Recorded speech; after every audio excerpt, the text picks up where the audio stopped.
அன்பார்ந்த சகோதர சகோதரிகளே, இயேசு கிறிஸ்து நாமத்தினால உங்களை நான் வாழ்த்துகிறேன்.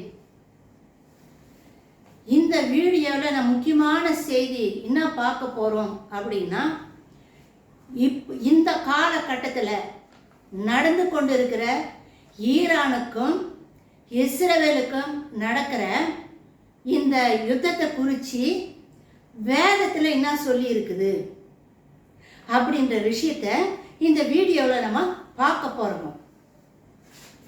ஸோ இந்த வீடியோ இப்போ தான் முதல்ல நீங்கள் பார்க்குறீங்கனாக்கா தயவுசெய்து சப்ஸ்கிரைப் பண்ணிங்க.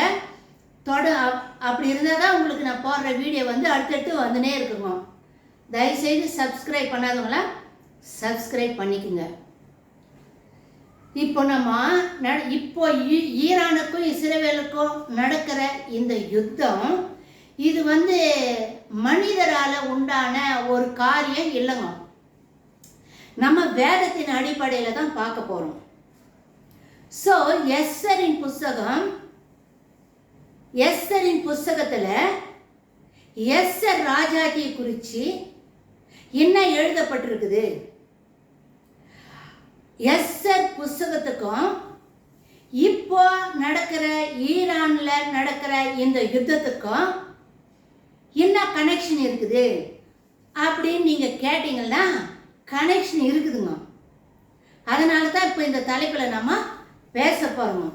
தலைப்பு என்னன்னாக்கா, பூரிம் பண்டிகையும் ஐதுல்லா காமெனி அவருடைய இறப்பு. இது ரெண்டும் ஒற்றுமைப்படுத்தி தான் இப்போ நம்ம இந்த வீடியோவில் பார்க்க போகிறோம். அகஸ்வேரு ராஜா ஆண்ட காலத்தில், அதாவது அகஸ்வேர் ராஜா அரசாளும் பொழுது அவர் எத்தனை நாடுகளை ஆட்சி செய்தார்? 127 நாடுகளுக்கு அவர் ராஜாவா இருக்கிறாரு. அந்த 127 நாடுகளுக்கும் அகஸ்வேர் ராஜா ராஜாவா இருக்கிறாரு. அவருடைய மனைவி வஸ்தி. ஸோ அகஸ்வேர் ராஜா ஒரு நாள் சுற்றி இருக்கிற அந்த 127 நாடுகளில் இருக்கிற ராஜாக்களை அழைத்து விருந்து வைக்கிறாரு. அப்படி விருந்து வைக்கும் பொழுது எல்லா ராஜாக்களும் வராங்க விருந்துக்கு. ஸோ ஒரு வாரம் அப்படி விருந்து நடக்குதுங்க. அந்த மாதிரி நடக்கும் பொழுது கடைசி நாளில் எல்லா ராஜாக்களும் மேடையில் உட்காந்துருக்குறாங்க. அப்போ அகஸ்வேரு ராஜா தன் மனைவியாகிய வஸ்தியை கூப்பிடுறாங்க. ஏன்னா தன் நாட்டில் இருக்குது, இவ்வளோ நாள் பார்த்தாங்க, விருந்து எல்லாம் பார்த்தாங்க, சாப்பிட்டாங்க. ஆனால் தன் மனைவி அவங்க பார்க்கணும்ல, தன் மனைவி எவ்வளோ அழகாக இருக்கிறா, எவ்வளோ மேன்மையாக இருக்கிறா, அவள் அழகாக மற்றவங்க பார்க்கணும் அப்படின்றதுக்காக அகஸ்வேர் ராஜா வஸ்தியை கூப்பிடுறாரு. எல்லாரும் முன்னாடி வர சொல்லி கூப்பிடுறாரு. ஆனால் வஸ்தி வரமாட்டேன்ட்டாங்க. ஒரு முறைக்கு 2 முறை மேடையிலே இருந்து ஆள் விட்டு அனுப்புகிறாங்க. வஸ்தி கூப்பிடுறாங்க, ஆனால் வஸ்தி வரமாட்டேன்ட்டாங்க. அப்போ அகஸ்வேர் ராஜாவுக்கு எப்படி இருக்கும்? ஒரு ராஜா மனைவியை கூப்பிட்டாக்கா கீழ்ப்படிதல் இல்லை தானே. அப்போ வந்திருக்கிற அந்த ராஜாக்களுக்கெல்லாம் ஒரு மாதிரி அவங்க முன்னாடி அகஸ்வேர் ராஜாவுக்கு ஒரு அவமானமாக தான் இருந்திருக்கும்.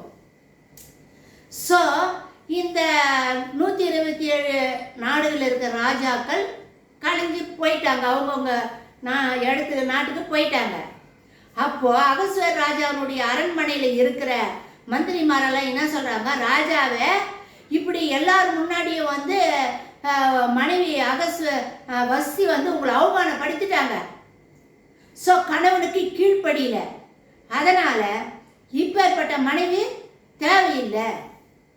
அதனால் அகஸ்வேர் ராஜாவுக்கு வேற ஒரு திருமணம் பண்ணணும் அப்படின்னு சொல்லிட்டு தீர்மானம் பண்ணி அகஸ்வேர் ராஜாவுடைய அரண்மனையில் இருக்கிற எல்லாரும் அதுக்கு ஒத்துக்கினாரு. அகஸ்வேர் ராஜாவும் வேற திருமணத்துக்கு ஒத்துக்கினாரு.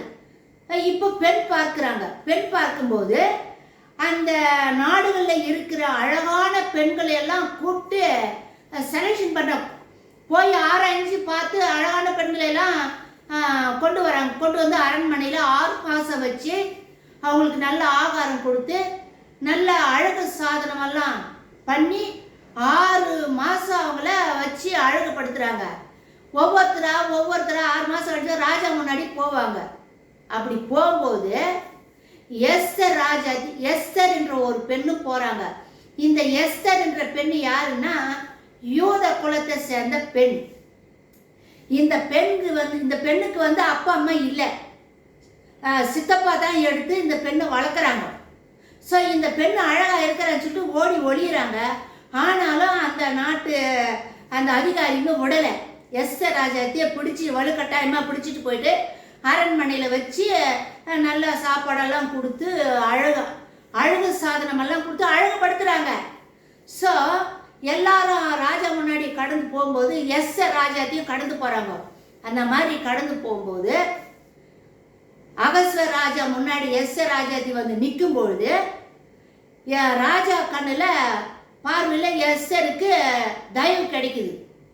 ஸோ தன்னுடைய கிரீடத்தை எடுத்து எஸ்தர் ராஜாத்தி தலைமையில வச்சு மனைவியாக ஏற்றுக்கொண்டாங்க. எஸ்தர் ராஜாத்தி மனைவி ஆயிடுறாங்க. யாரு? அகஸ்வேரு ராஜாவுக்கு.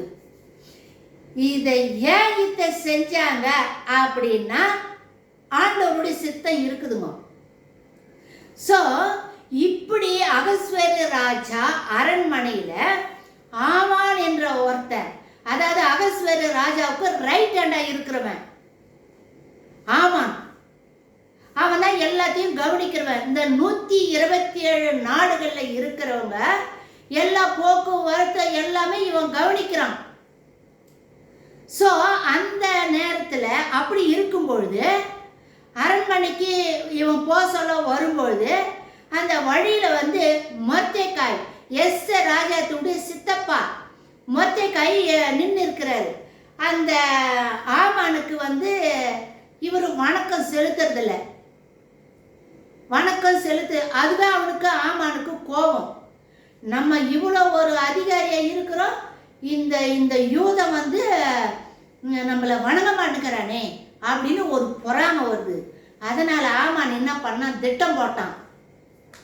என்ன திட்டம் போட்டான்னா அவன் மனசுக்குள்ள ஆமானை வந்து அதுக்கு முன்னாடியே அகஸ்வேரு ராஜா கிட்ட போயிட்டு ஒரு போட்டு சீட்டு வாங்குறான். சீட்டுனாக்கா ஒரு பத்திரம் மாதிரி எழுதி அந்த பத்திரத்தில் ராஜாவுடைய முத்திரை மோந்திரத்தில் முத்திரை இடுறாங்க. ராஜாவும் அதுக்கு சம்மதிக்கிறாரு.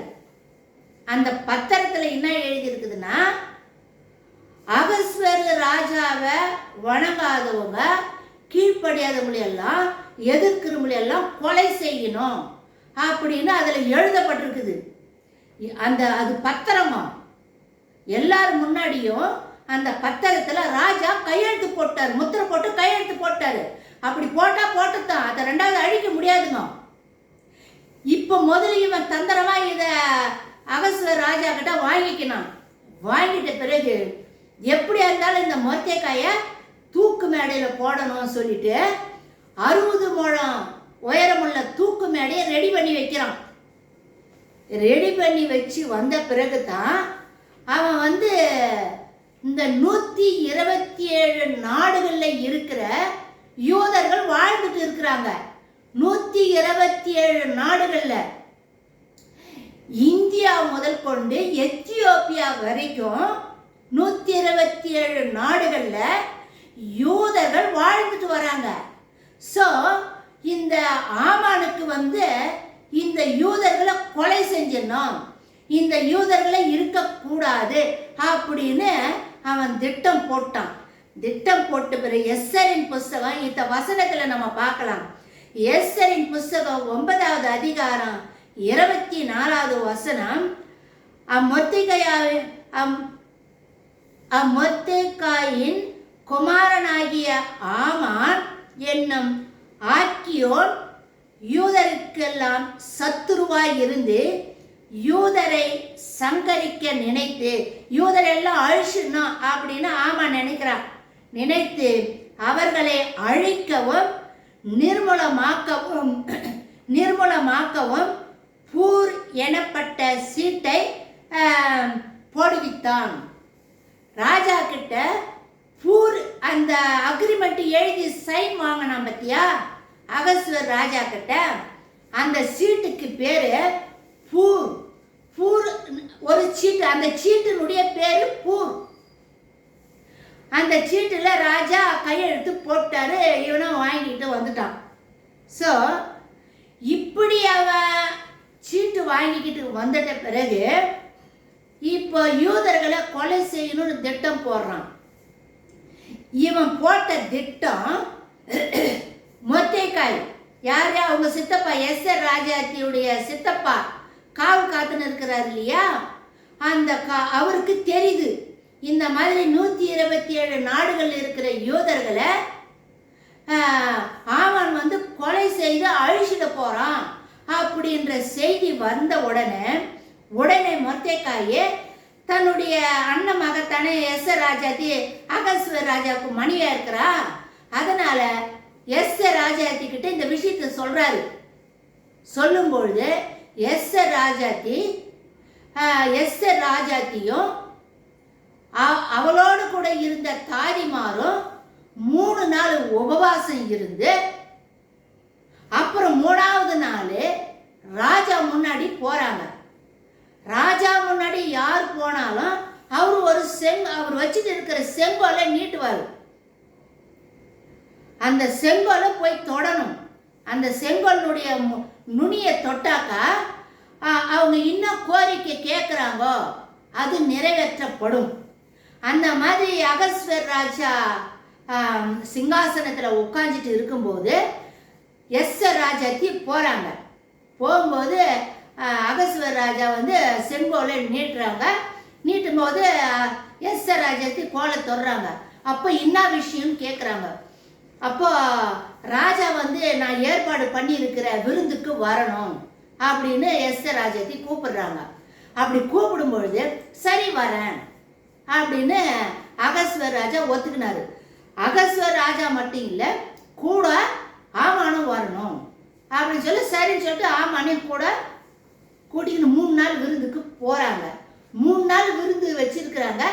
என்ன விஷயத்துக்கு நீ விருந்து வச்ச, என்ன காரியம் அத்த சொல்லு அப்படின்னும் பொழுது தான் எஸ்தர் ராஜாத்தி விஷயத்த சொல்றாங்க. நான் வந்து ஒரு யூத பெண், ஆமான் வந்து இந்த மாதிரி திட்டம் போட்டு வச்சிருக்கிறான், யூதர்களை அழிக்கணும் அப்படின்னு பேசிட்டு சொல்றாங்க. இந்த விஷயத்த சொல்லிட்டு ஆமானும் வரான். ஆமானுக்கும் நல்ல திராட்சை ரசத்தை நிறைய ஊற்றி கொடுக்கும். அவனும் நிறைய குடிச்சிட்டான். குடிச்சிடுவோம், அவனுக்கு கண்ணு மண்ணு தெரியல. எஸ்தர் ராஜாதி கிட்ட மோதிர மாதிரி போய் ஏதோ பேசுறான் பாரு. இத்த ராஜா பார்த்துட்டாரு, அகஸ்வர் ராஜா. ஸோ என் முன்னாடி என் மனைவி நீ வந்து கை நீட்டி தொட்டுட்டியே, என் மனைவி மேலே நீ ஆசைப்பட்டுட்டியே அப்படின்னு சொல்லிட்டு ஆமான தூக்கிலிடணும் அப்படின்னு சொல்லிட்டு கட்டளை போட்டாரு. போட்ட உடனே ஆமான் வந்து மொர்தெகாய்க்கு தான் தூக்கு மேடை 60 முழம் உயரமெல்லாம் தூக்கு மேடையை ரெடி பண்ணி வச்சிருந்தான். அந்த தூக்கு மேடையில் அவன் போட்ட தூக்கு மேடையில் அவனே தூக்கிலிட்டாங்க. ஸோ ஆமான் தூக்கிலிடப்பட்டான். யாரு யூதர்களை இந்த 127 நாடுகள் இருக்கிற யூதர்களை அழிச்சுன்னு சொல்லிட்டு திட்டம் போட்டானோ அவனே முதல்ல தூக்கிலிடப்பட்டான். தூக்கிலிடப்பட்டது இறந்து போயிட்டான். ஸோ அப்போ அந்த பூர் என்ற அந்த சீட்டில் அந்த பத்திரத்தில் முத்திரை போட்டு ராஜா சீல் வச்சு தன்னுடைய மோதிரத்தால் முத்திரை இட்டார் இல்லையா, அத்தை வந்து கேன்சல் பண்ணுறாரு, செல்லுபடி ஆகாது அப்படின்னு சொல்லிட்டாரு. உடனே அது செல்லுபடி ஆகாத மாதிரி அந்த சீட்டு முடிஞ்சு போச்சு. ஸோ எதுக்கு இந்த விஷயத்த சொல்றோம் அப்படின்னா, அகஸ்வர் ராஜா பாபிலோன் நாட்டை சேர்ந்தவர். பாபிலோன் இப்ப இருக்குது பத்தியா, ஈரான் நாடு. ஈரான் நாட்டை தலைமையா வச்சுதான் அகஸ்வர் ராஜா நாடுகளை ஆட்சி செஞ்சார். ஈரான் நாட்டை சேர்ந்தவர் அகஸ்வர் ராஜா. அந்த காலகட்டத்தில் தான் ஆமான் அந்த 127 நாடுகள் இருக்கிற யூதர்களை அழிக்கணும்னு சொல்லிட்டு திட்டம் போட்டான். ஆனா காரியம் மாறுதலாய் முடிஞ்சிடுச்சு. அவன் போட்ட திட்டம், அவன் தோண்டன குழியில அவனே தான் இறந்து போனான். சோ அவனுடைய திட்டம் பலிக்கல. அவன் போட்ட பிளான் எல்லாம் எதுவுமே செல்லுபடி ஆகாத போயிடுச்சு. யூதர்கள் எல்லாருமே பயந்துட்டு இருந்தாங்க. இந்த 127 நாடுகள் இருக்கிற யூதர்கள் பயந்துட்டு இருந்தாங்க. நம்ம எல்லாரையும் அழிச்சுட்டு போறாங்க, ராஜா கிட்ட இந்த மாதிரி கட்டளைய வாங்கிட்டானே ஆமான் அப்படின்னு பயந்துட்டு இருக்கிறாங்க. அந்த நேரத்துல தான் எஸ்தர் ராஜாத்தி இந்த அந்த உத்தரவை வந்து செல்லுபடி ஆகாத மாதிரி பண்ணிட்டாங்க. அந்த கட்டளைய செல்லாத மாதிரி பண்ணிட்டாங்க. ஸோ அதனால எல்லாருக்கும் அந்த 127 நாடுகள் இருக்கிற யூதர்களுக்கு ஒரே சந்தோஷமாயிடுச்சு. அதனால தான் வருஷம் அந்த 127 நாடுகள் இருந்த யூதர்களுக்கு வந்த அந்த தீமை, அவங்க மேல வந்த அந்த மரண கண்ணியானது, அந்த மரண கண்ணியில் இருந்து அவங்க விடுதலையாக்கப்பட்டாங்க. அவங்க தப்பித்து கொண்டாங்க. யாரால? எஸ்தர் ராஜாத்தியால. அதனால அந்த நாளை அந்த அதாவது இந்த 127 நாடுகள் இருக்கிற இந்த யூதர்கள் அந்த விடுதலையினால, அந்த வெற்றியினால, ஆமான் போட்ட திட்டம் அந்த கட்டளை அழிக்கப்பட்டது இல்ல, அந்த நாளை வெற்றி நாளாக கொண்டாட ஆரம்பிச்சாங்க. யாரு? யூதர்கள். வருஷம் இந்த பண்டிகையை கொண்டாடணும் அப்படின்னு ஒரு சட்டம் யூதருக்குள்ளவே வச்சுக்கிட்டாங்க. வருஷந்தோறும் ஆதார் மாதத்தில் 14, 15ஆம் தேதிகளில் யூதர்கள் தங்கள் பகைஞருக்கு நீங்களாக்கி இளைப்பாறுதல் அடைந்ததாகவும் அவர்கள் சஞ்சலம் சந்தோஷமாகவும் அவர்கள் துக்கம் மகிழ்ச்சியாகவும் மாறின மாதமாகவும் அனுசரிக்கப்பட்டது. அதனால தான் யூதர்களின் துக்கம் நீங்கி சந்தோஷம் கிடைத்த நாள் தான் பூரிம். அந்த பூரின்ற சீட்டு வாங்கினாங்கல்ல, அது அந்த பூரிம் அப்படின்ற பேர்ல பண்டிகை கொண்டாட ஆரம்பிச்சாங்க. சந்தோஷம், ஒருத்தருக்கு ஒருத்தர் பரிசு கொடுத்து விருந்து வச்சு சந்தோஷத்தின் நாளாக கொண்டாடினாங்க பூரிம் பண்டிகை. எஸ்தர் ராஜாத்தி காலத்துல தான் பூரிம் பண்டிகை யூதர்கள் மத்தியில உருவாகுது. ஸோ அவங்க வருஷம் இந்த பூரிம் பண்டிகையை கொண்டாடுறாங்க. சரிங்க, அது ஏன் இந்த இடத்துல நீங்க சொல்றீங்க அப்படின்னு நீங்க சொன்னீங்கன்னா, இன்னைக்கு ஈரான் தேசத்துல யுத்தம் நடக்குது இல்லையா, முதல் போய் தாக்குது யாரு? யூதர்கள் தான் போனாங்க. இஸ்ரவேலர் தான் போயிட்டு முதல் ஈரான் மேல குண்டு போட்டு தாக்குது. அது எந்த நாள் தெரியுமா? எஸ்தர் ராஜாத்தி யூதர்களுக்காக அந்த விடுதலை வாங்கி கொடுத்தாங்க பாரு, அந்த நாள் வெற்றி நாள். அது அவங்க பண்டிகையா கொண்டாடுவாங்க இல்ல, அந்த பண்டிகையின் நாள்ல தான் யூதர்கள் பூரிம் என்ற பண்டிகையை கொண்டாடுகிற அந்த நாள்ல தான் இஸ்ரவேலர் இந்த வருஷம் சென்ற மாதம் பிப்ரவரி மாசம் 28ஆம் தேதி ராணுவத்தை கொண்டு போய் குண்டு மழை போட்டு அந்த ஈரான் நாட்டு தலைவர் ஆயதுல்லா காமனி இருக்கிறார் பத்தியா, அவரோடு கூட சேர்ந்த 40 பேரும் அன்று இரவு கொல்லப்பட்டார்கள் அப்படின்னு செய்தியில நம்ம பார்க்கிறோம். சோ இந்த ஈரான் நாட்டு தலைவர் காமெனி, ஆயதுல்லா காமெனி இறந்த நாள் யூதர்களுக்கு பூரிம் பண்டிகை. அந்த பூரிம் பண்டிகையில தான் ராணுவத்தை கொண்டு ஆயதுல்லா காமெனியும் அவரோடு கூட சேர்ந்த 40 பேரும் இறந்து போனாங்க. சோ இந்த ராணுவத்தை இந்த மாதிரி குண்டு போட்டு இந்த ஈரான் தலைவரையும் அவரோடு சேர்ந்த 40 பேரையும் அழிச்சவங்க யார் தெரியுமா? யூதர்களுடைய பெண்கள், ராணுவத்தை சேர்ந்த பெண்கள். பிளேன் எடுத்துட்டு விமானத்தை எடுத்துட்டு பெண் விமானிகள் விமானத்தை எடுத்துட்டு தான் அந்த காமெனி இருக்கிற அந்த வளாகத்துல குண்டு மழை போட்டு கொலை செய்தாங்க. யாரு? பெண் விமானிகள், யூத பெண் விமானிகள். எதுக்கு இதை நான் சொல்றேன் தெரியுமா? இந்த ஆயதுல்லா காமெனி ஈரான் நாட்டை சேர்ந்தவர். அவருடைய பிறப்பிடம் நம்ம இந்தியாவில் குஜராத்னு சொல்லி சொல்றாங்க. அது நம்மளுக்கு தெரியல. ஆனா இவர் சிரியா நாட்டில் இருந்தவர்.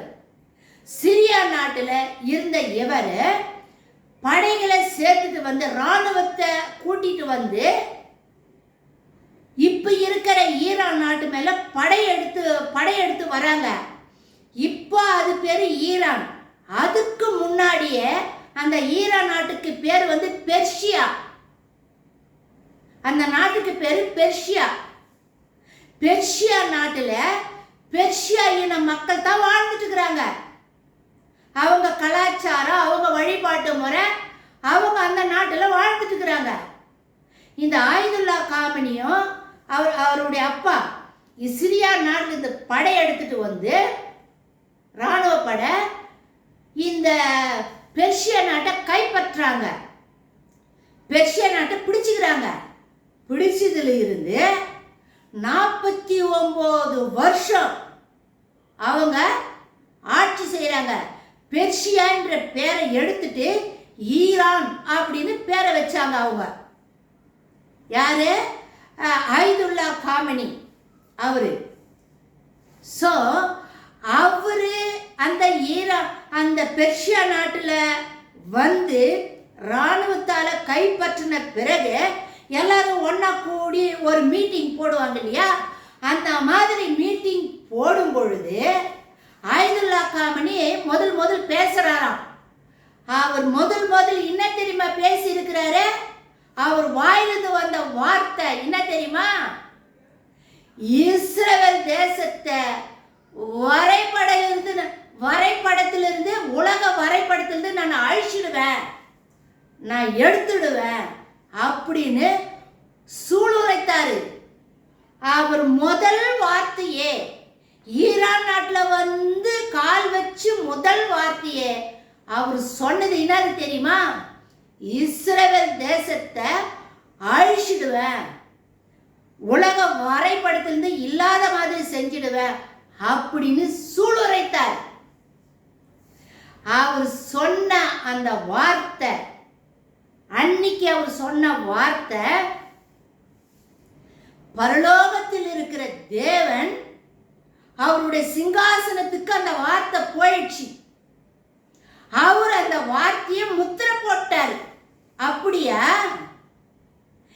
என் மக்களை, என் தேசத்தை நீ வரைபடத்திலிருந்து அழிச்சிடுவியா அப்படின்னு ஆண்டவருடைய சமூகத்துக்கு போயிடுச்சு. ஆண்டவரும் அவர் கணக்கில் வச்சுக்கிட்டாரு.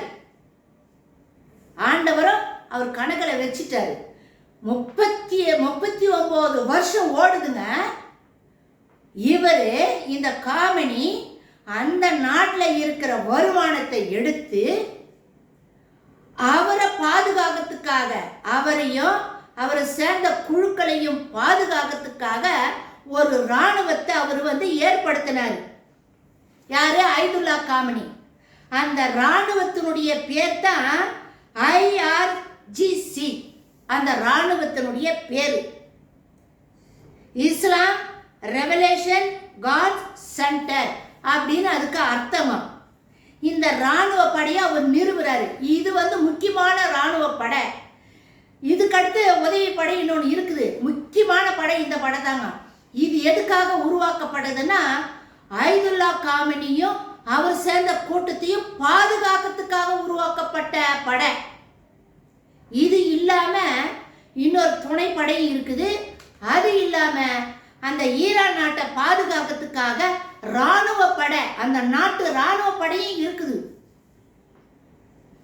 சோ எதுக்கு இந்த விஷயத்தை நம்ம சொல்றோம்னா, இப்படி இருந்த இந்த காமினி தன் நாட்டில் இருக்கிற அந்த வருமானத்தை, ஆயில் இருந்து வர வருமானத்தை எல்லாம் எடுத்து தீவிரவாத குழுக்களை ஏற்படுத்துறார். இவர் தீவிரவாத குழுக்களை ஏற்படுத்தி இஸ்ரவேலை சுத்தி நிக்க வைக்கிறாரு.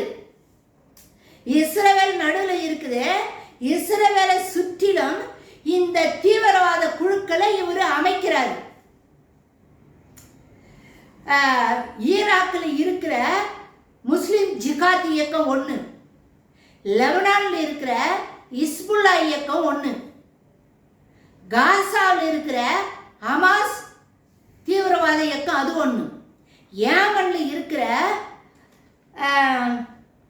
ஹவுதிஸ், ஏமன்ல இருக்கிற ஹவுதிஸ் குழுக்கள், இப்படி சிரியாவிலையும் IS தீவிரவாதிகள் இருக்கிறாங்க. அங்க இப்படி இஸ்ரவேல் தேசத்தை சுற்றிலும் தீவிரவாத குழுக்களை உருவாக்கி அங்கங்க வச்சு அவங்களுக்கு மாதம் சம்பளம் கொடுத்து, அவங்களுக்கு சாப்பாடு போட்டு, அவங்களுக்கு ஆயுதமெல்லாம் கொடுத்து, ட்ரைனிங் கொடுத்து, சீனாவுக்கும் வடகொரியாவுக்கும் அனுப்பி ட்ரைனிங் எடுத்துட்டு வந்து இஸ்ரவேலை அழிக்கணுன்ற திட்டத்தில் தான் இந்த காமினி இவ்வளோ தூரம் தீவிரவாத குழுக்களை அவர் ஏற்பாடு பண்ணாரு. ஸோ இப்படி எல்லாருக்கும் நல்லா ட்ரைனிங் கொடுத்து ஆயுதமெல்லாம் கொடுத்த பிறகுதான் அக்டோபர் 7ஆம் தேதி ஹமாஸ் இயக்கத்தை சேர்ந்தவங்க இஸ்ரவேல் தேசத்தினுடைய வேலி, அந்த நாட்டினுடைய எல்லையில வேலி அமைச்சிருப்பாங்க இல்லையா, அந்த வேலியை 30 இடத்துல உடைச்சிக்கிட்டு உள்ள புல்டோசரை வச்சு 30 இடத்துல உடைச்சி உள்ள நுழைஞ்சி பாராசூட் ரேடார் மூலமா 150 பேர் உள்ள வந்து இறங்கி, இது இல்லாத தரைப்படையில் இருக்கிற ஆயுத குழுக்கள் உள்ள நுழைஞ்சி ஒரே நாள்ல அரை மணி நேரம் கூட இல்லைங்க, அரை நாள் கூட இல்லை, 1250 பேரை கொலை செஞ்சிட்டானுங்க. அது எப்படி கொலை செஞ்சானுங்க? சுட்டு தள்ளினானுங்க, நெருப்பு வச்சு எரிச்சானுங்க, பெண்களை கருப்பழிச்சானுங்க, பெண்களுடைய மார்பகத்தை கட் பண்ணி பந்தாடினானுங்க, பெண்களை மரத்தில் கட்டி போட்டு நிர்வாணமாக்கினானுங்க, பெண்களுடைய பிறப்புறுப்புல இரும்பு ராடை சொருவினானுங்க, குழந்தை பச்சிலம் குழந்தைய அந்த யூதர் வீட்டில் இருக்கிற அவங்கள வச்சு ஹீட் அதிகமாக பண்ணி குழந்தைய எரிச்சானுங்க. 1200 பேரை இவ்வளோ அக்குறம் பண்ணி வீடுகள்லாம் நெருப்பு வச்சு கொளுத்துனானுங்க. கொளுத்திட்டு போயிட்டானுங்க. போகும்போது 265 பேரை பிணை கைதியா வேற பிடிச்சிட்டு போயிட்டானுங்க. ஸோ இதெல்லாமே கடவுள் பார்க்குறாருங்க. யூதர்கள் என்ன பண்ணாங்க? ஹமாஸ் இருக்கிறவன் கஷ்டப்படுறானேன்னு சொல்லிட்டு அவனுக்கு தண்ணி கொடுத்துக்கிறாங்க, மின்சாரத்தை கொடுத்துருக்குறாங்க. 18,000 பேருக்கு இஸ்ரவேல் தேசத்தில் வந்து தினந்தோறும் வந்து வேலை செஞ்சுட்டு போறதுக்கு 18,000 பேருக்கு வேலை வாய்ப்பு கொடுத்துக்கிறாங்க.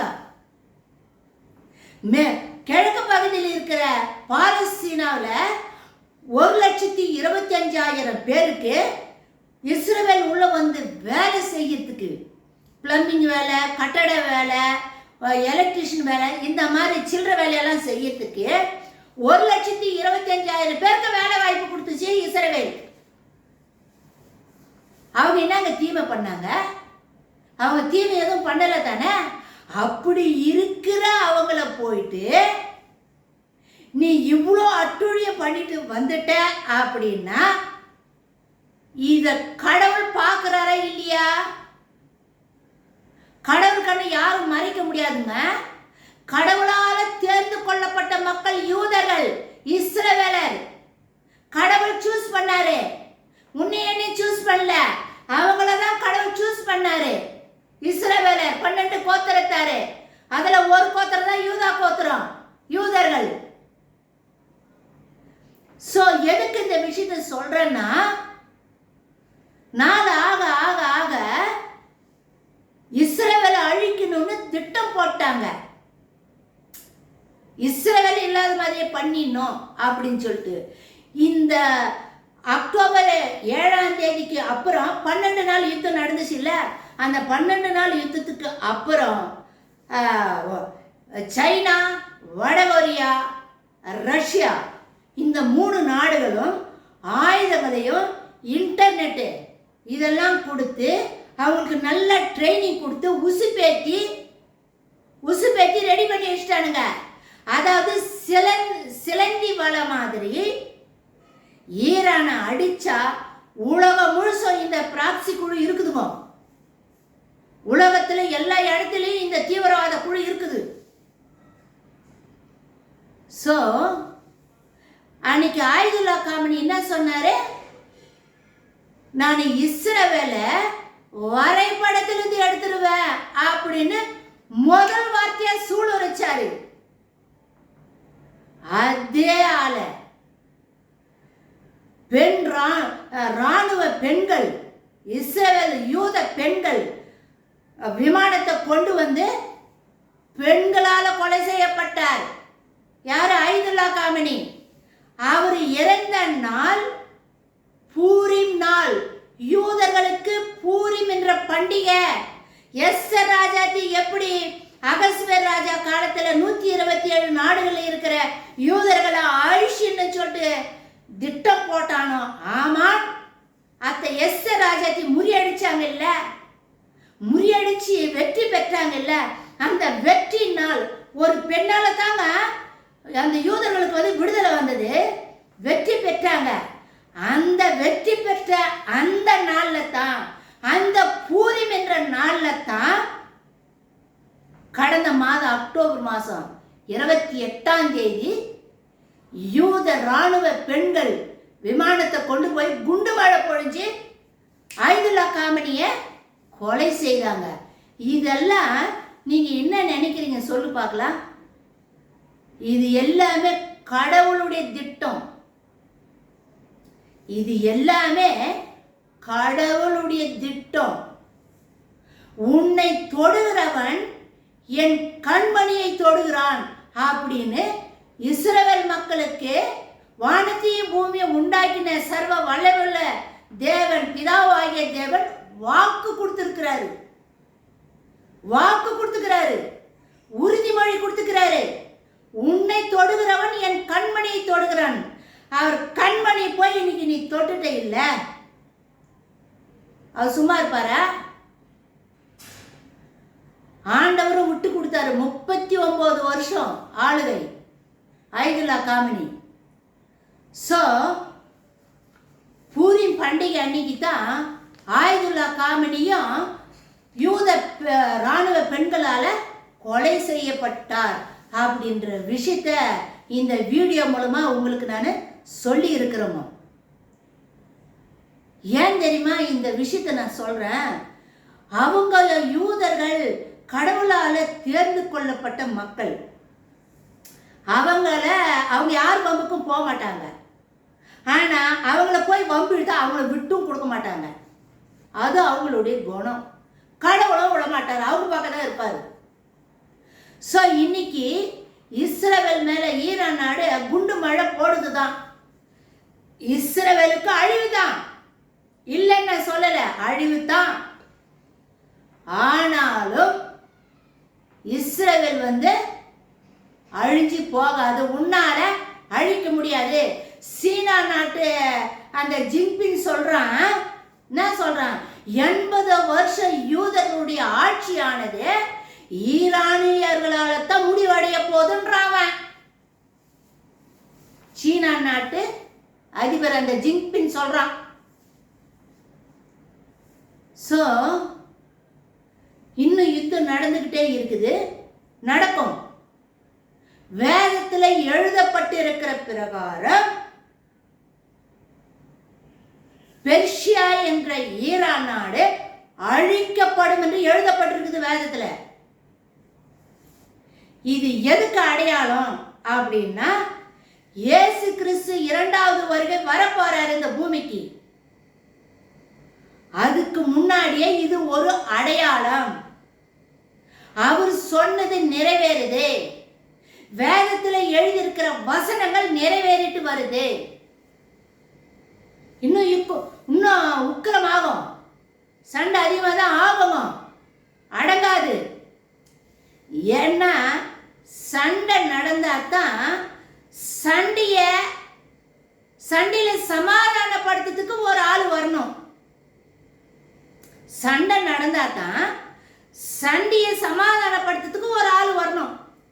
சோ இந்த யுத்தத்தின் மூலமாக சமாதானப்படுத்துற ஒரு ஆள் வரப்போறான். அவன்தான் அந்தி கிறிஸ்து.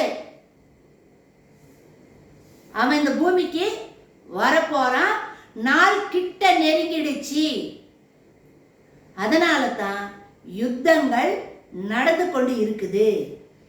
அடுத்த வீடியோவில் தானியேல் வந்து அதே ஈரான் நாட்டில் பெர்ஷியா நாட்டில் அடிமைகளா போய் இருக்கும் பொழுது ஆண்டவர் அவரோடு கூட பேசுறாரு. யாரோட கூட? தானியேலோட கூட. உலக முடிவு பத்தி பேசுறாரு. சோ அதை பத்தியும் ஈரான் நாட்டினுடைய அழிவை பத்தி எப்படி இருக்க போது, ரெண்டும் எப்படி அப்படின்றத பத்தி அடுத்த வீடியோல நம்ம பேச போறோம். அதனால தயவு செய்து ஆவலோடு காத்துட்டு இருங்க. இந்த செய்தியானது உலகம் முழுசு போடுங்க. சோ இயேசு கிறிஸ்துவினுடைய வருகை சீக்கிரம்.